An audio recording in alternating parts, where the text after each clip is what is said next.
ওয়ালাইকুম আসসালাম ওয়া রাহমাতুল্লাহি الحمد لله الحمد لله نحمده ونستعينه ونستغفره ونؤمن به ونتوكل عليه ونعوذ بالله من شرور أنفسنا ومن سيئات أعمالنا من يهده الله فلا مضل له ومن يضلله فلا هادي له ونشهد أن لا إله إلا الله وحده لا شريك له ونشهد أن سيدنا وسندنا وحبيبنا ومولانا محمدا عبده ورسوله أرسله بالحق بشيرا ونذيرا وداعيا إلى الله بإذنه وسراجا وقمرا منيرا أما بعد فقد قال الله تبارك وتعالى في كلامه المجيد وفي فرقانه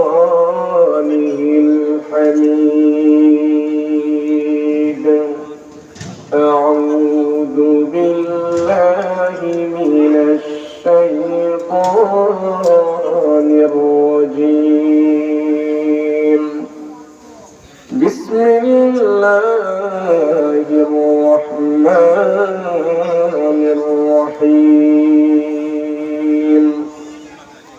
يا أيها الذين آمنوا ادخلوا في السلم كافة ولا تتبعوا خطوات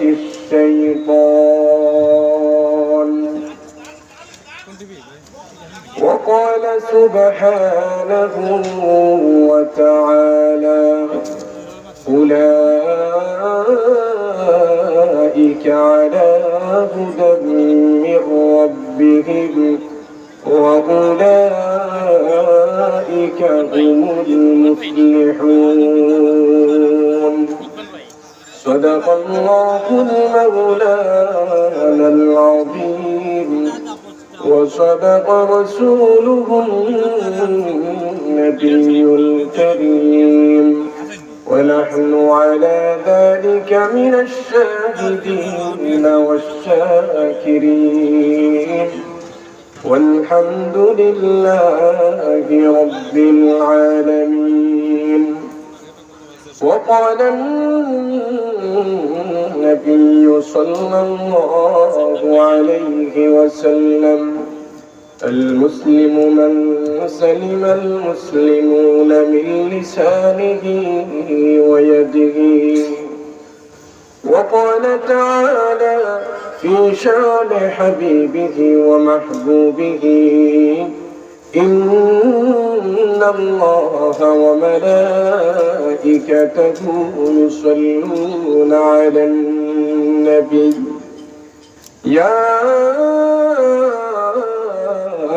أيها الذين آمنوا صلوا عليه وسلموا تسليما আমরা মুহাব্বতের সহিত দুরূদ শরীফ পড়ি সাল্লাল্লাহু আলা সাইয়্যিদিনা ওয়া মাওলানা মুহাম্মদ ওয়া আলা আলিহি ওয়া আসহাবিহি ওয়া সাল্লাম সাল্লাল্লাহু আলা সাইয়্যিদিনা ومولانا محمد وعلى آله وأصحابه وسلم بلغ العلا بكماله كشف الدجى بجماله حسنت جميع خصاله صلوا عليه وآله لا إله إلا الله لا إله إلا الله لا إله إلا الله لا إله إلا الله لا إله إلا الله لا إله إلا الله لا إله إلا الله محبت سے ذکر کری لا إله إلا الله لا إله إلا الله لا إله إلا الله محمد رسول الله صلى الله عليه وسلم الحمد لله الله سبحانه وتعالى بوشش مهرباني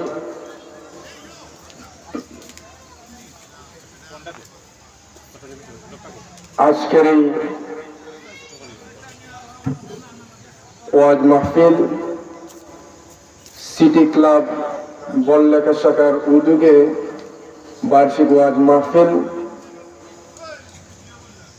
এই ওয়াজ মাহফিলের অত্র অধিবেশনের সম্মানিত সভাপতি সাহেব, আমার সামনে উপস্থিত আমার অত্যন্ত মহব্বতের মুরব্বী বাবা এবং মরুজান ভাইয়েরা এবং আমার পর্দার আড়ালের গত অত্যন্ত আমার শ্রদ্ধাভাজন মা ও বোনেরা,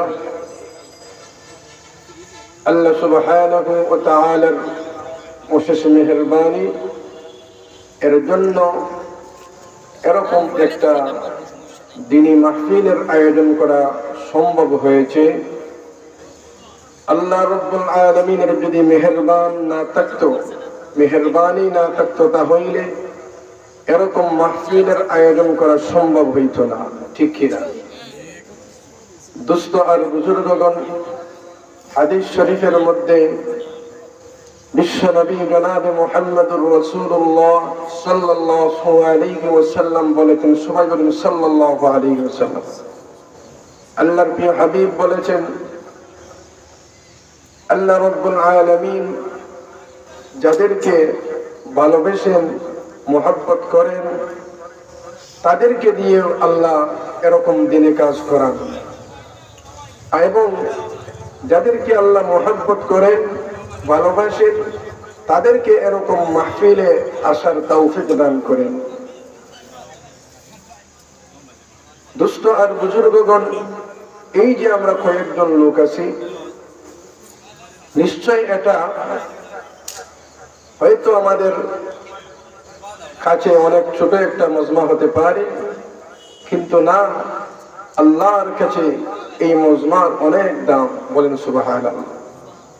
এই যে আমরা যে এখানে যে আলোচনা আমি গুনাহগার করতেছি এবং আপনারা শুনতেছেন, এটাকে নিয়ে আল্লাহ রাব্বুল আলামিন ফেরেশতাদেরকে নিয়ে এটা গর্ববোধ করতেছেন। বললে সুবহানাল্লাহ। এজন্য আমরা বেজার না খুশি? তাই আমার মাইকের আওয়াজ যতটুকু দূর পৌঁছতেছে, যারা আমার ভাইয়েরা, মুরব্বী বাবারা যারা আসতে পারেন, মুরব্বী বাবারা যারা আসার শক্তি নাই, তারা তো গরু বসিয়ে শুনবেন, এবং যাদের শক্তি আছে আমার অনুরোধ এখানে আসেন দিনী মাহফিলে, এবং নরজন ভাইয়েরা তারা তো অবশ্যই আসবেন। হয়তো ভাই এই মাহফিলটা আমাদের নাজাতের উসিলা হয়ে যেতে পারে, ঠিক কিনা? আল্লাহ রাব্বুল আলামিন চান বান্দাকে কিভাবে মাফি দেওয়া যায়। আল্লাহ বিভিন্ন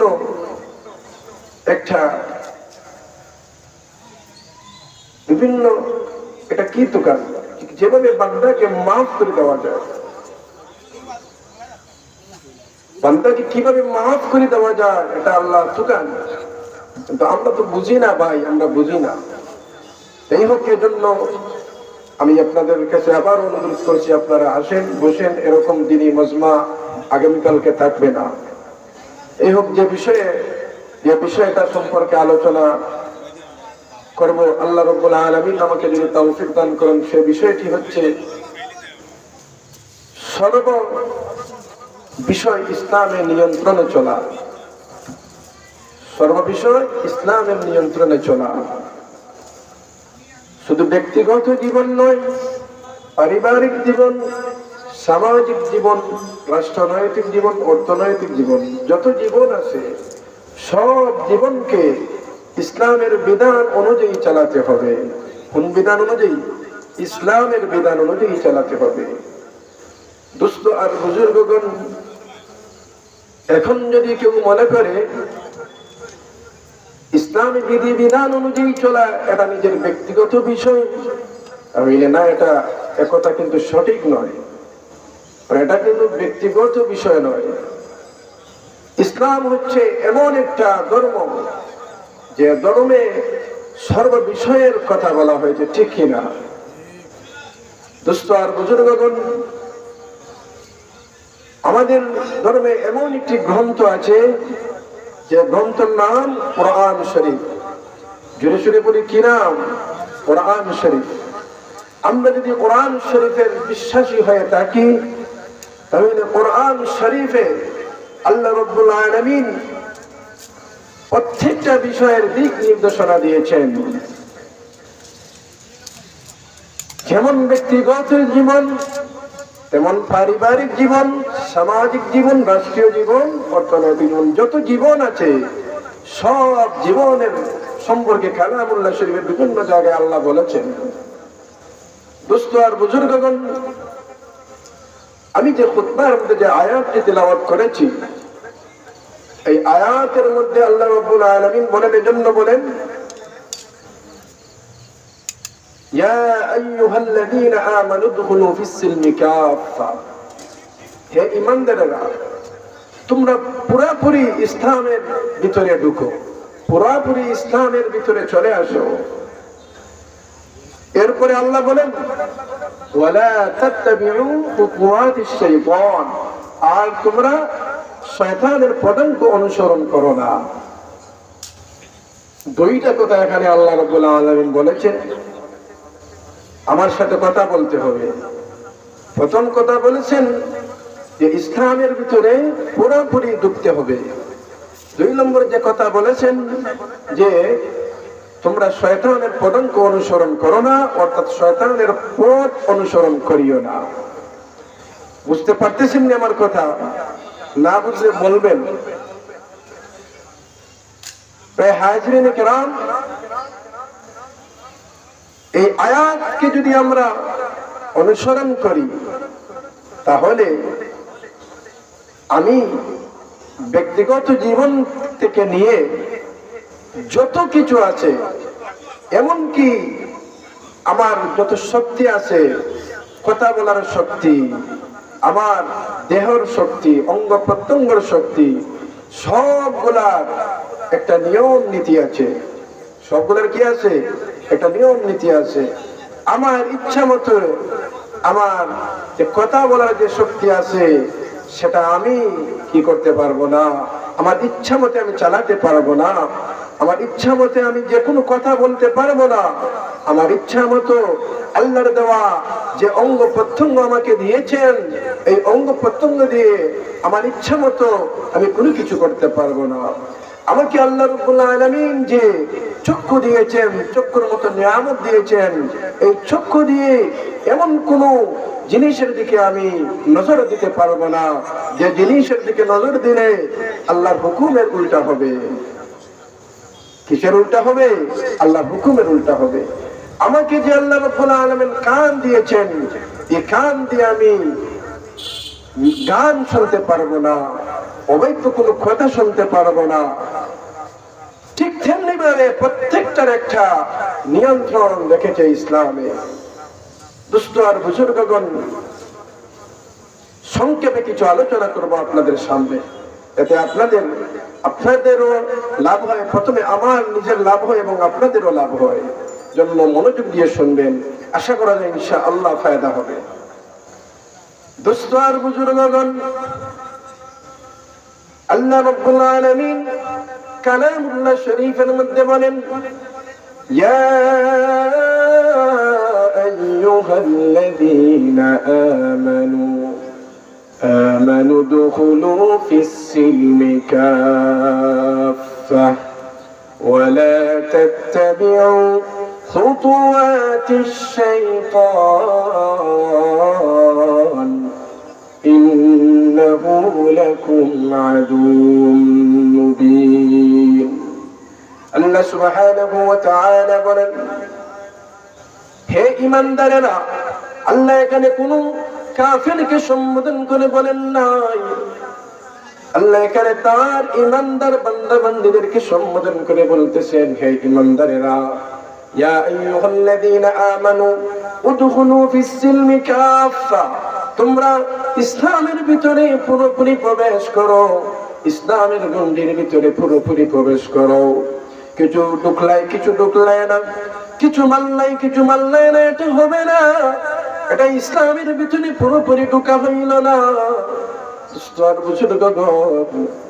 এখন যদি আমি শুধু মনে করলাম আমি আল্লাহর বান্দা হিসেবে পরিচয় দিলাম, আমি আল্লাহর বান্দা, রাসূলের উম্মত, আমার মধ্যে আল্লাহর কোনো হুকুম নাই, রাসূলের কোনো তরিকা আমার মধ্যে নাই, তাহলে আমি সত্যিকার একজন মুমিন হতে পারলাম না।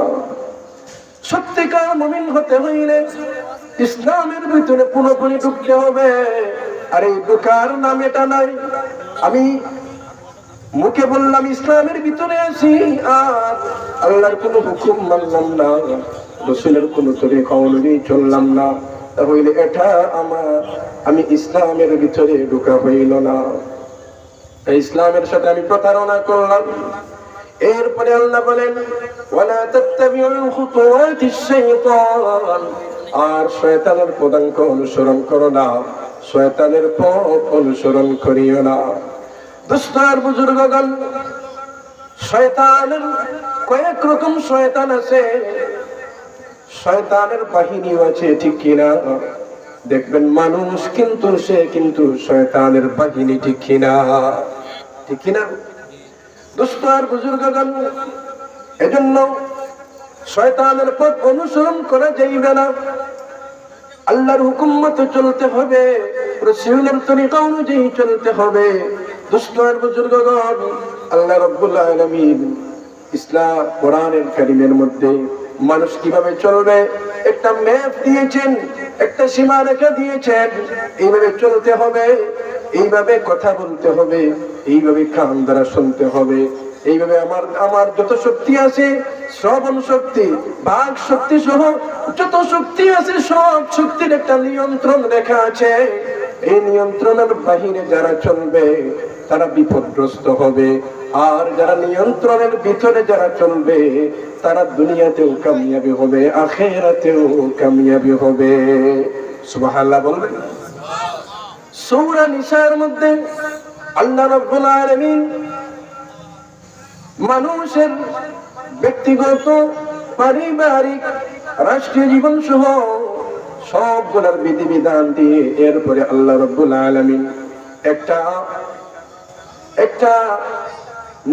আদেশ করেছেন, দিক নির্দেশনা দিয়েছেন, দিয়ে বলেন, আল্লাহ বলেন, তিলকা হুদুদুল্লাহ,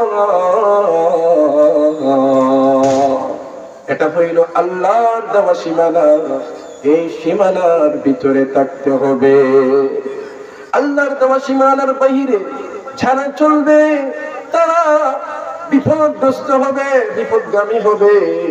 আর আল্লাহর দেওয়া সীমানার ভিতরে যারা চলবে তারা দুনিয়াতেও কামিয়াব হবে, আখিরাতেও কামিয়াব হবে। দুস্থ আর বুজুর্গগণ, আমাকে আল্লাহ রাব্বুল আলামিন কথা বলার শক্তি দিয়েছেন, ঠিক কি না? এখন যদি আমি বলি আমার যা ইচ্ছা তা আমি বলতে হবে, বলতে থাকি যদি আমার যা ইচ্ছা তা যদি আমি কথা বলি আমার মুখ দ্বারা, বলি যদি আমার বাক স্বাধীনতা আছে, এরকম অনেকে বলে কিনা আমার বাক স্বাধীনতা আছে, আমার কথা বলার স্বাধীনতা আছে, এরকম বলে কিনা অনেকে? না না, এরকম বলার আপনার কোনো অনুমতি নেই। এই সীমারেখার ভিতরে থাকতে হবে। আপনি যদি এই কথাই মুখ দ্বারা যদি কোন মানুষের যদি গীবত করেন, তাহলে কিন্তু এটা কিন্তু ইসলাম সাপোর্ট করবে না। ইসলাম আপনাকে সেই নির্দেশ দিবে না, ইসলাম আপনার পক্ষে থাকবে না। আপনার এই মুখ দ্বারা কোন মানুষকে যদি গালি দেন, তাহলে এটা কিন্তু ইসলাম আপনাকে সাপোর্ট করবে না।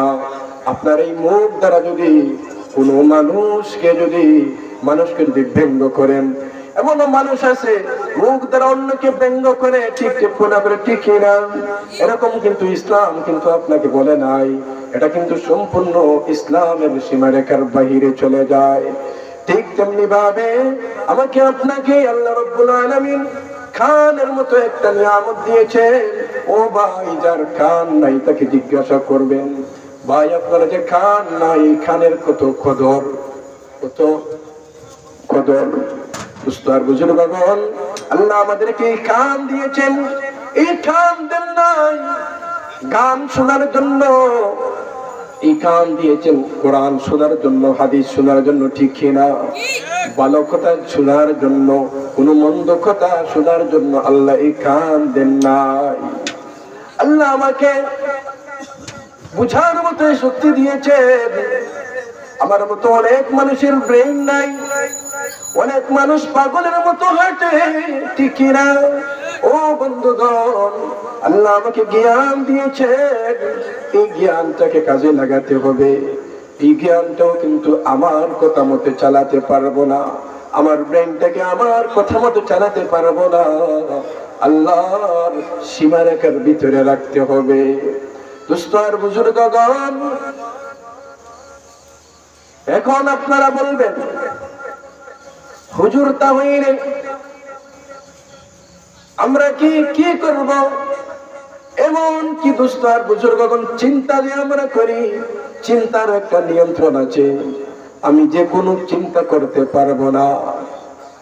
আমার ইচ্ছা আমি করলাম, পরিকল্পনা করলাম অমুকের ক্ষতি করব, অমুককে মারবো, এমন চিন্তা আমরা করি কিনা? করিনি। এমন চিন্তাও আমরা করতে পারবো না। 4 ধরনের চিন্তা করা বৈধ আছে। কয় ধরনের চিন্তা করা বৈধ আছে? 4 ধরনের চিন্তা করা বৈধ আছে। সুস্থ আর বুজুর্গগণ, 4 ধরনের চিন্তা করা বৈধ আছে। এর আগে একটা কথা বলতে হবে, ইমানদারের কথা আরো তো বলি।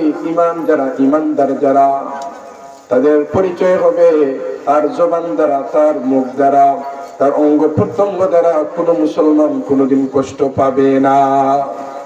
হাদিসের মধ্যে এসেছে, আল মুসলিমু মান সালিমাল মুসলিমুনা মিন লিসানিহি ওয়া ইয়াদিহি, যার জবান দ্বারা, যার মুখ দ্বারা, যার অঙ্গ প্রত্যঙ্গ দ্বারা কোন মুসলমান কষ্ট পাবে না, সেই খাঁটি মুসলমান। সেই কি খাঁটি মুসলমান? সুবহানাল্লাহ বলবেন না? উস্তাদ বুজুর্গগণ, এখন যদি একজনের মুখ দ্বারা কষ্ট পায়, যখন এক ভাই যখন শুনতে পারবে তার মুখ দ্বারা, আমার মুখ দ্বারা এক ভাই কষ্ট পাইছে, তাহলে কিন্তু তার মনে কষ্ট লাগবে কিনা? তখন কিন্তু মুখ দ্বারা তাকে কষ্ট দিলাম। এরপরে যদি আমার অঙ্গ প্রত্যঙ্গ দ্বারা কোন ভাইকে যদি কষ্ট দেয়, তাহলে আমার অঙ্গ প্রত্যঙ্গ দ্বারা আমার এই ভাই কষ্ট পাইল। এর দ্বারা আমার অঙ্গ প্রত্যঙ্গ দ্বারা যদি কষ্ট পায়, তাহলে আমি একজন প্রকৃত মুসলমান হতে পারলাম না।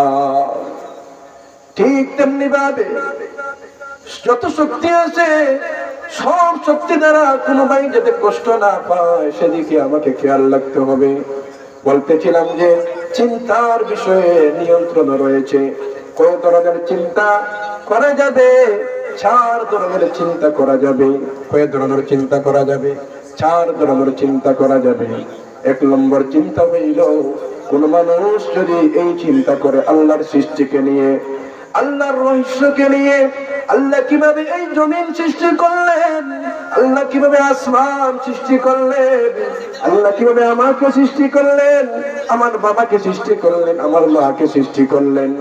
এই যে আমরা যে নিমক হারামের মতো খাবার খাইতেছি, আমরা নাফরমানি করি, আবার কিন্তু আল্লাহ আমাদেরকে খাওয়াইন, ঠিক কিনা?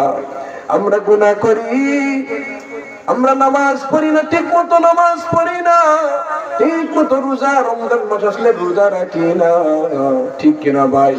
রোজা রাখিয়া কিন্তু আমরা অন্যের গীবত গাই, ঠিক কিনা? আমরা আল্লাহর দেওয়া নিয়ামত খাই, ওই নিয়ামতটা আল্লাহ কিভাবে দিলেন? এই যে জমিনের মধ্যে আল্লাহ যে, একটু যদি চিন্তা করি ভাই, এই জমিনের মধ্যে আগে আমাদের দেশে কি বলে, হালি পাতানি, এটা বলেনি, ধান আগে বীজ আগে রোপণ করা হয়, এরপরে সেটা থেকে হালি হয়নি, না কি বলে, হালি, হালি না আলি বলে, আলি বা হালি বলে। এটা যখন এই ধান থেকে হালি হয়, এরপরে এটা আবার রোপণ করা হয়। এটাতে কিভাবে আল্লাহ দান দেন, চিন্তা করলে কিন্তু অনেক বড়। ও দোস্ত আর বুজুর্গগণ, এই যে একটা গাছ, প্রথম থেকে একটা গাছ হয়, এই গাছটা রোপণ করার পর এই গাছ থেকে বড় বড় ফল আল্লাহ কিভাবে দেন? কোন মানুষের শক্তি নাই, মানুষের ব্রেইনে এতটুকু ধরবে না, ধরবেনি ভাই, মানুষ এতটুকু তার ব্রেইনে ধরবে না। আল্লাহ যে কিভাবে এত কিছু বানাইলেন। একজন মানুষ, আমার নিজের দিকে আমি একটু তাকাই, আমাকে যে আল্লাহ হাত দিয়েছেন, কত সুন্দর করে বডি বানাইছেন, আপনি এরকম বানাইয়া দেখান। কিন্তু বানাই, কিন্তু বানাইতেছে কিন্তু ব্যাটারি দিয়ে কথা বলে, ঠিক কিনা? ব্যাটারি দিয়ে কথা বলে, যখন ব্যাটারির চার্জ শেষ হয়ে যায় তখন আর কথা বলে না, ঠিক কিনা? কিন্তু আল্লাহ রাব্বুল আলামিন আমাদেরকে এমন এক ব্যাটারি দিয়েছেন, সারাদিন আমরা কথা বলি কিন্তু এই ব্যাটারির চার্জ শেষ হয় না, ঠিক কিনা? এরকম আল্লাহর সৃষ্টিকে নিয়ে চিন্তা করার আদেশ দেওয়া আছে। আল্লাহর সৃষ্টিকে নিয়ে চিন্তা করা যাবে। আল্লাহ রাব্বুল আলামিন কালামুল্লাহ শরীফের মধ্যে বলেন, ওয়ায়াতাফাক্কারুনা ফি খালকিস সামাওয়াতি ওয়াল আরদ।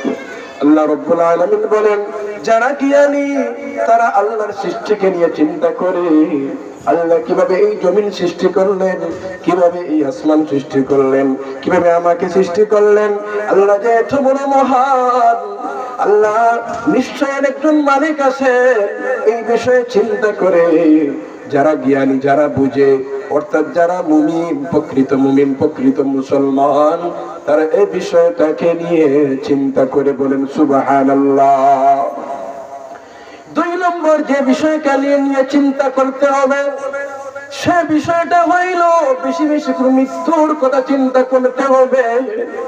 মৃত্যুর পরের জীবনের কথা চিন্তা করতে হবে, মৃত্যুর কথা চিন্তা করতে হবে, কিভাবে আমাকে মরতে হবে, কি নিয়ে আমি দুনিয়া থেকে যাব, এই বিষয়টা চিন্তা করতে হবে। ও ভাই, আমার বয়স হয়ে গেছে 50 বছর, 60 বছর, 80 বছর হয়ে গেছে, আর কতদিন আমি এই দুনিয়ার মধ্যে বেঁচে থাকবো? একটু চিন্তা করার দরকার আছে কিনা? শুধু যদি দুনিয়াই বলি, তাহলে দুনিয়াই বলবো, দুনিয়াটা থেকে যাবে, কিন্তু আমি চলে যাব, ঠিক কিনা? ঠিক বলবেন না? দুনিয়াটা কিন্তু, এই দুনিয়া থাকবে কিন্তু আমি একদিন থাকবো না, ঠিক কিনা? আমি কিন্তু চলে যাব, দুনিয়া থাকবে, দুনিয়ার জায়গা থাকবে, আমার সম্পদ থাকবে, টাকা পয়সা থাকবে, ঘর বাড়ি সবগুলা থাকবে, কিন্তু আমি থাকবো না, ঠিক কিনা? স্থান বুঝবার জন্য মৃত্যুর কথা চিন্তা করতে হবে, মৃত্যুর পরের জীবনের কথা চিন্তা করতে হবে। যদি মৃত্যুর কথা যদি বেশি বেশি চিন্তা করে একজন মানুষ, একজন লোক, একজন মুমিন, তখন কি হবে? মৃত্যুর কথা চিন্তা করলে আল্লাহ আল্লাহ ডাকার মধ্যে উৎসাহ আসবে তার। আল্লাহ আল্লাহ ডাকবে বেশি বেশি করে, আল্লাহর প্রতি ভয় আসবে, সে আর গুনাহ করবে না, ব্যভিচার করবে না, চুরি করবে না, ডাকাতি করবে না, সুদ খাইবে না, ঘুষ খাইবে না, সে কোনো অন্যায় কাজে যাবে না। বুজুর্গগণ, এজন্য হাদিস শরীফের মধ্যে আল্লাহর রাসূল বলেন, আক্তিরু যিকরা হাদিমিল লাযযাতিল মাউত, বেশি বেশি করে মৃত্যুর কথা চিন্তা করো, এই চিন্তায় দুনিয়ার স্বাদকে ছিন্ন করে দিবে। বলেন সুবহানাল্লাহ। দুস্তার বুজুর্গগণ, মৃত্যুর কথা চিন্তা করতে হবে, কারণ এই দুনিয়া কিন্তু আমরা স্থায়ী নাই, স্থায়ী কেউ বলতে পারবে না। এই যে আমি কথা বলতেছি, কতক্ষণ বলবো কথা আমি জানিনি, হয়তো এক কথা বলবো, আর এক কথা বলার আমার কোনো শক্তি থাকবে না, ঠিক কিনা? ও দোস্ত আর বুজুর্গগণ, আমার কোনো গ্যারান্টি নেই, আমার কোনো শক্তি নেই। শক্তি দেওয়ার মালিক কে? বলেন তো দেখি। আল্লাহ আমার মালিক কে? আল্লাহ। আমার কোনো শক্তি নাই, আমার কোনো শক্তি নাই। এজন্য ভাই, সব সময় মৃত্যুর কথা চিন্তা করতে হবে। 3 নম্বর যে চিন্তাটা করতে হবে সেটা হইল সমস্ত মুসলমানের নাজাতের জন্য ফিকির করতে হবে। ও ভাই, আমি শুধু নামাজ পড়লাম, আমি শুধু রোজা রাখলাম, আমার ছেলে নামাজ পড়ে না, আমার মেয়ে নামাজ পড়ে না, আমার ওয়াইফে নামাজ পড়ে না, আমার আত্মীয়-স্বজন নামাজ পড়তেছে না, এর জন্য ও আমাকে দায়ী হতে হবে। অন্য হাদিসের মধ্যে এসেছে প্রত্যেকের দায়িত্বশীল। এজন্য ভাই, আমার চিন্তা শুধু করলে হবে না, আমার আহলে আহালের জন্য চিন্তা করতে হবে। জন্য আল্লাহ রাব্বুল আলামিন বলেন, ইয়া আইয়ুহাল্লাযীনা আমানু আনফুসাকুম ওয়া আহলিকুম নারা। হে মানুষেরা, তুমি নিজে জাহান্নামের আগুন থেকে বাঁচো এবং তোমার আহলকে জাহান্নামের আগুন থেকে বাঁচাও। নিজে শুধু জাহান্নামের আগুন থেকে বাঁচলে হবে না, আহলে আহলকে জাহান্নামের আগুন থেকে বাঁচাতে হবে। ও দোস্ত আর বুজুর্গগণ, এটা এমন প্রশংসনীয় একটা বিষয়, মানুষের নাজাতের চিন্তা করা। আম্মা জান আয়েশা সিদ্দিকা রাদিয়াল্লাহু তাআলা আনহা বলেন, একদিন আমি দেখতে পারলাম আমার ঘরে ঘুমানো অবস্থায় ছিলেন বিশ্বনবী। দেখতে পারলাম রাত্রিবেলা দেখলাম আমার কাছে আর নাই বিশ্বনবী। আমি চিন্তিত হয়ে গেলাম, বিশ্বনবী কোথায় গেলেন? আমি খুঁজতে খুঁজতে দেখলাম তিনি জান্নাতুল বাকিতে অর্থাৎ মদিনার কবরস্থানে গিয়ে উম্মতের জন্য কাঁদতেছেন। ইয়া উম্মতি, ইয়া উম্মতি বলে কাঁদতেছেন। ও দোস্ত আর বুজুর্গগণ, এইভাবে কাঁদতেছেন। বিশ্বনবীর ঘুম আসতো না উম্মতের চিন্তায়। কার চিন্তায়? উম্মতের চিন্তায় বিশ্বনবীর ঘুম আসতো না। উম্মতি উম্মতি বলে কাঁদতেন। আম্মা জান আয়েশা সিদ্দিকা রাদিয়াল্লাহু তাআলা আনহা বলেন, আমি দেখতে পারলাম আমার নবী আমার কাছে নাই। আমি খুঁজতে খুঁজতে গিয়ে দেখলাম জান্নাতুল বাকিতে বিশ্ব নবী উম্মতের জন্য দোয়া করতেছেন, উম্মতের গুনাহ মাফের জন্য দোয়া করতেছেন, জিন্দা মুর্দা সবার জন্য দোয়া করতেছেন। এজন্য আমাদের দরকার আছে কিনা সবাই নাজাতের চিন্তা করা দরকার আছে কিনা ভাই? আমি নিজে নামাজ পড়লাম, খুব ভালো নামাজ পড়লাম, খুব বেশি পরহেজগার থাকলাম, কিন্তু আমার ছেলে একটাও তো নামাজ পড়ে না। এরকম আছে কিনা? আমার ছেলের নামাজ নাই, মেয়ের নামাজ নাই। ও ভাই, মনে রাখবেন, এর জন্য আপনাকে জবাবদিহি করতে হবে। দুনিয়ার কোনো মানুষকে জবাবদিহি করতে হবে না, আপনাকে জবাবদিহি করতে হবে। নেতা যিনি, নেতার প্রজা যারা আছেন, তারা কি করলো না করলো সের জন্য নেতা জবাবদিহি করতে হবে। হাদিসের মধ্যে এসেছে। দোস্ত আর বুজুর্গ, এত সহজ নয় জান্নাতে যাওয়া, এত সহজ নয়, এত সহজ নয় জান্নাতে যাওয়া। এজন্য নিজের চিন্তা খালি করলে হবে না, সমস্তের জন্য চিন্তা করতে হবে কিনা। 4 নম্বর হইল, যে বিষয়ে চিন্তা করা যাবে সে বিষয়টা হইল কোরআন হাদিসকে নিয়ে গবেষণা করা যাবে। কোরআন হাদিসকে নিয়ে গবেষণা করবেন যারা গবেষক আলিম, তারা ইজতিহাদের মাধ্যমে কোরআন হাদিসের তথ্য অনুযায়ী ইজতিহাদের মাধ্যমে গবেষণা করবেন কিভাবে নিত্য নতুন মাসআলা বের করা যায়। এটা উলামায়ে কেরামের দায়িত্ব। দোস্ত আর বুজুর্গগণ, এই 4 ধরনের চিন্তা করা যাবে। প্রথম নম্বর বলেছি আল্লাহর সৃষ্টিকে নিয়ে চিন্তা করা যাবে। 2 নম্বর বলেছি বেশি বেশি করে মৃত্যুর কথা চিন্তা করা যাবে। 3 নম্বর বলেছি সমস্ত উম্মতের নাজাতের জন্য চিন্তা করা যাবে। 4 নম্বর বলেছি কোরআন হাদিসকে নিয়ে গবেষণা করা যাবে। মনে আছে তো? এই 4 ধরনের চিন্তা করা বৈধ। এই 4 ধরনের চিন্তা করা ইসলামে অনুমতি দিয়েছে আপনাকে আমাকে। এর বাইরে কোনো চিন্তা করতে পারবো না। এখন আপনারা বলবেন, প্রশ্ন থাকবে যে হুজুর এখন তো আমার সংসার আছে, ছেলে মেয়ে আছে, ঠিক কিনা? একটা প্রশ্ন আছে না? আমার ছেলে আছে, মেয়ে আছে, তাদের ভরণ পোষণের দরকার আছে কিনা? প্রশ্ন আছে না? দুস্থ আর বুজুর্গগণ, সেটা ঢুকে যাবে আখিরাতের মধ্যে। বলবেন কিভাবে আখিরাতের মধ্যে ঢুকে যাবে? আমি যে এই নিয়তে আমার ছেলে মেয়ের জন্য উপার্জন করব, হালাল উপার্জন করব, যাতে তাদের দায়িত্ব আমি পালন করতে পারি। আমি তাদের দায়িত্ব পালন করতে হবে। আমি বাবা হিসেবে, বড় ভাই হিসেবে আমি তার দায়িত্ব পালন করতে হবে। কিন্তু আমি হালাল তরিকায় রুজি করতে হবে। কোন তরিকায়? হালাল না হারাম তরিকায়? এখন যদি আমি হারাম তরিকায় রুজি করি, তাহলে বলি যদি আমি আখিরাতের চিন্তা করতেছি, না না, হবে না। হালাল তরিকায় রুজি করতে হবে, এই নিয়তে আমার নাজাতের উসিলা হবে। তারা দোয়া করবে আর আমার নাজাতের উসিলা হবে।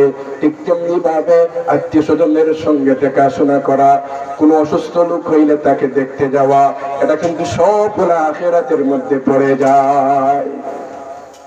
কিসের মধ্যে পড়ে যায়? আখিরাতের মধ্যে চলে যায়। সুস্থ আর বুজুর্গগণ, এখন যদি আমি আখিরাতের ফিকির না করিয়া দুনিয়াবি কোন উদ্দেশ্য যদি আমি খালি মাল মাল করি, আসি না? এরকম আছে কিনা? খালি মাল মাল সম্পদ সম্পদ করি, তাহলে লাভ হবে না, নেকি হবে না।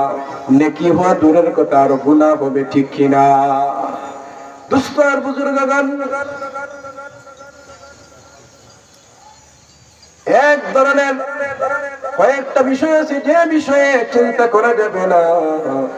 কয়েকটা বিষয় আছে যে বিষয় চিন্তা করা যাবে না। কয়েকটা বিষয় আমি বলেছি, যেমন চিন্তা করতে হলে একটা নিয়ন্ত্রণ সীমারেখার ভিতরে থাকতে হবে। আরেকটা বিষয় হইল, দেখবেন শয়তান কিন্তু আল্লাহর সৃষ্টিকে নিয়েও, আল্লাহকে নিয়েও আপনার ভিতরে চিন্তা ঢুকাইয়া দিবে। শয়তান একটা আছে কিনা? ওই যে আগে যে বলছিলাম, ওয়ালা তাত্তাবিউ খুতুওয়াতিশ শাইতান, শয়তানের অনুসরণ করিও না, শয়তানের পথ অনুসরণ করিও না। বলছিলাম নি, মনে আসেনি আপনাদের? এই দেখেন শয়তান যে আমাদের দুশমন, সে আমার ঈমান নিয়েও সে খেলা নেলা করতেছে। হাদিস শরীফের মধ্যে আছে, يأتي الشيطان أحدكم فيقول من خلق كذا وكذا حتى يقول له ربك। শয়তান একজন মুমিনের মনের মধ্যে উদয় করে দেবে যে আল্লাহকে কে সৃষ্টি করলো, উদয় করে দেবে যে প্রথমে মনে করেন উদাহরণ স্বরূপ প্রথমে বলবে এটা কে সৃষ্টি করলো, এটা কে সৃষ্টি করলো। যেমন উদাহরণ স্বরূপ আপনার মনের মধ্যে শয়তান উদয় করে দিবে যে এই জমিনকে কে সৃষ্টি করলো, তখন মনে অবশ্যই আসবে আল্লাহ সৃষ্টি করেছেন। অথবা শয়তান মনের মধ্যে আনিয়ে দিবে যে, শয়তান মনের ভিতরে নিয়ে আসবে যে, বলবে যে এই জিনিসটা নিশ্চয় একজন মালিক আছেন, নিশ্চয় একজন মানুষ আছেন, একজন মালিক আছেন, নিশ্চয় একজন মালিক আছেন। একজন মালিক এই আসমান সৃষ্টি করেছেন, একজন মালিক এই জমিন সৃষ্টি করেছেন। এই প্রশ্নটা মনের মধ্যে আনিয়ে দিবে, ঠিক কিনা? অথবা নিজ থেকে এটা আনবে। এক পর্যায়ে প্রশ্ন করতে করতে বলবে যে তাইলে জমিন যখন একজন সৃষ্টি করেছেন, আসমান যখন একজন সৃষ্টি করেছেন, তাইলে আল্লাহকেও তো একজন সৃষ্টিকর্তা আছে। বলেন নাউজুবিল্লাহ। আল্লাহর কোন সৃষ্টিকর্তা আসেননি, আল্লাহর কোন সৃষ্টিকর্তা নাই, তখন কি করবেন? শেষ করে দিতেছি, সময় সংক্ষিপ্ত। দুস্থ আর বুজুর্গগণ, এরপরে আমার কি করণীয়? এরকম ইমান বিরোধী ইমান চলে যাবে, এরকম কোন বিষয় যদি আমার মনের মধ্যে আসে, তখন কি করব? হাদিস শরীফের মধ্যে আল্লাহর রাসূল বলেন, ওয়াইদা বালাগা যালিকা ফালইস্তাইদ বিল্লাহ ওয়া ফি রিওয়ায়াতিন ফালইয়াকুল আমানতু বিল্লাহ। তখন কি করব? সঙ্গে সঙ্গে আমি, সবাই বলেন আউযু বিল্লাহি মিনাশ শাইতানির রাজীম, আউযু বিল্লাহি মিনাশ শাইতানির রাজীম পড়ে নিব, আর অগ্রসর হব না। এখানে আমি থেমে যাব, এখানে আমি থেমে যাব, আর আমি আউযু বিল্লাহি মিনাশ শাইতানির রাজীম পড়ে এখানে থেমে যাব, আর অগ্রসর হব না। কারণ এটা বুঝতে হবে, কারণ শয়তান আমাকে ধোঁকা দিতেছে। শয়তানের কাজ হইল আস্তে আস্তে সে আপনাকে ধোঁকা দিবে, নাইলে তো আপনি বুঝিয়ে লাইবেন, বুঝলে তো আর আপনি গুনাহের কাজে আয় যাবেন না, ঠিক কিনা? দেখেন, প্রথমে শয়তানের কাজ হইল, শয়তান কিভাবে বলতেছে যে আল্লাহকে কে সৃষ্টি করলো? প্রথমে বলতেছে এটা কে সৃষ্টি করলো, ওটা কে সৃষ্টি করলো, এরকম বলতে বলতে পরে আবার বলতেছে তাইলে তো আল্লাহ কেউ এখন সৃষ্টি করেছেন। আবার বলেন নাউজুবিল্লাহ। এরকম মনের চিন্তা মনের মধ্যে উদয় করে দেয়, বলবে যে জান্নাত এটা আসেনি, এটা সত্য না মিথ্যা, জাহান্নাম আসেনি, এটা সত্য না মিথ্যা। এরকম শয়তান মনের মধ্যে উদয় করে দেখি না। এরকম যদি মনের মধ্যে আনিয়ে দেয়, তাহলে কি পড়তে হবে? আউযু বিল্লাহি মিনাশ শাইতানির রাজীম পড়তে হবে। অন্য আয়াতের মধ্যে এসেছে আমানতু বিল্লাহ পড়ে ঈমানকে আবার তাজা করতে হবে। এই তিনটা জিনিস করতে হবে। শয়তান যদি এই ধোঁকা দেয়, দোস্ত আর বুজুর্গগণ, আজকে যে বিষয়টা আলোচনা করেছিলাম সেটা হইল, ভাই আমার, আমাকে আল্লাহ রাব্বুল আলামিন এই দুনিয়াতে সৃষ্টি করেছেন, আমার নিজের ইচ্ছা মতে চলতে পারবো না। আমার একজন মালিক আছেন, মালিকের বিধান অনুযায়ী আমাকে চলতে হবে, ঠিক কিনা? আমার কথার কোনো শক্তি নাই। আমাকে আল্লাহ যে কথা বলার শক্তি দিয়েছেন এটা সঠিক, আমি কথা বলতে পারবো। এজন্য আমার ইচ্ছা মতো আমি কোনো কথা বলতে পারবো না, আমি কারো গীবত করতে পারবো না, আমি কাউকে গালি দিতে পারবো না। আমাকে আল্লাহ কান দিয়েছেন, এই কান দিয়ে কোনো গান বাজনা শুনতে পারবো না, অবৈধ কোনো কিছু করতে পারবো না। আমাকে যে আল্লাহ চক্ষু দিয়েছেন, এই চক্ষু দিয়ে কোনো বেগানা নারীর দিকে তাকাতে পারবো না, কোনো বেগানা নারীর দিকে তাকাতে পারবো না। আমাকে যে ব্রেইন দিয়েছেন, এই ব্রেইন দিয়া কোনো মন্দ কোনো জিনিস চিন্তা করতে পারবো না। চারটা জিনিস চিন্তা করা যাবে, আমি একটু আগে বলেছিলাম। প্রথম নম্বর চিন্তা হইল আল্লাহ সৃষ্টিকে নিয়ে চিন্তা করা যাবে। 2 নম্বর বেশি বেশি মৃত্যুর কথা চিন্তা করা যাবে। 3 নম্বর সমস্ত উম্মতের নাজাতের জন্য চিন্তা করা যাবে। 4 নম্বর বলেছিলাম কোরআন হাদিসের গবেষণা করা যাবে। দোস্ত আর বুজুর্গগণ, এর উপরে যারা থাকবে তারাই সত্যিকার মুসলমান। এর বাইরে যারা যাবে তারা পূর্ণ মুসলমান নয়, তারা সঠিক মুসলমান নয়, তারা সত্যিকার মুসলমান হতে পারে না। এজন্য আম্বিয়া কেরাম আলাইহিস সালাতু ওয়াস সালাম এই দাওয়াত দিয়েছিলেন, ইয়া আইয়ুহান নাসু কুলু লা ইলাহা ইল্লাল্লাহু তুফলিহুন। আম্বিয়া কেরাম সালাতু ওয়াস সালাম এই দাওয়াত দিয়েছিলেন, লা ইলাহা ইল্লাল্লাহ বলো, তাহলে তোমরা দুনিয়াতেও কামিয়াব হবে, আখিরাতেও কামিয়াব হয়ে যাবে। দোস্ত আর বুজুর্গগণ, শেষ করে দিতেছি, 1 মিনিট। দোস্ত আর বুজুর্গগণ, সূরা বাকারার শুরুতে আল্লাহ রাব্বুল আলামিন পরহেজগার লোকদের বর্ণনা করতে গিয়ে এরপরে তারা যে পরহেজগার এটা বলেন, তারপরে আল্লাহ বলেন উলাইকা আলা হুদাম মির রাব্বিহিম ওয়া উলাইকা হুমুল মুফলিহুন। যারা ঈমান আমলের উপর অটল থাকবে তারাই হেদায়েত প্রাপ্ত, ওরাই সফল কাম। উলাইকা হুমুল মুফলিহুন, তারাই সফল কাম। যারা ঈমান আমলের উপর অটল থাকবে তারাই সফল কাম। আর যারা এর বাইরে চলবে তারা দুনিয়াতেও বরবাদ, আখিরাতেও বরবাদ। সূরা হজ্জের মধ্যে আল্লাহ বলেন হাসিনাত দুনিয়া ওয়াল আখিরাহ ذلك هو الخسران المبين দুস্তার বুজুর্গগণ যারা ঈমান আমলের উপর অটল থাকবে না তারা দুনিয়াতেও নাকাম হবে আখিরাতেও নাকাম হবে দুনিয়াতেও তারা বরবাদ আখিরাতেও তারা বরবাদ আমরা দুনিয়াতেও শান্তি আখিরাতেও শান্তি চাই কিনা চাইনি আমরা দুনিয়ার শান্তি আখিরাতের শান্তি আমরা চাই কিনা ভাই যদি চাই তাহলে আমরা ঈমান আমলের উপর থাকতে হবে দুস্তার বুজুর্গগণ এজন্য আল্লাহর কাছে দোয়া করতে হবে আরবিতে দোয়া করা যায় আল্লাহুম্মা ইহফাযনা মিন কুল্লি বালাইদ দুনিয়া ওয়া আযাবিল আখিরা বাংলাতে অর্থ হলো হে আল্লাহ আমাদেরকে দুনিয়া আখিরাতের সকল মুসিবত থেকে আমাদেরকে রক্ষা করুন আমিন যে কথাগুলো বললাম আল্লাহ আমাদের প্রত্যেককে আমলের তৌফিক দান করুন ওয়া আখিরু দাওয়ানা আনিল হামদুলিল্লাহি রাব্বিল আলামিন আসসালামু আলাইকুম ওয়া রাহমাতুল্লাহি ওয়া বারাকাতুহু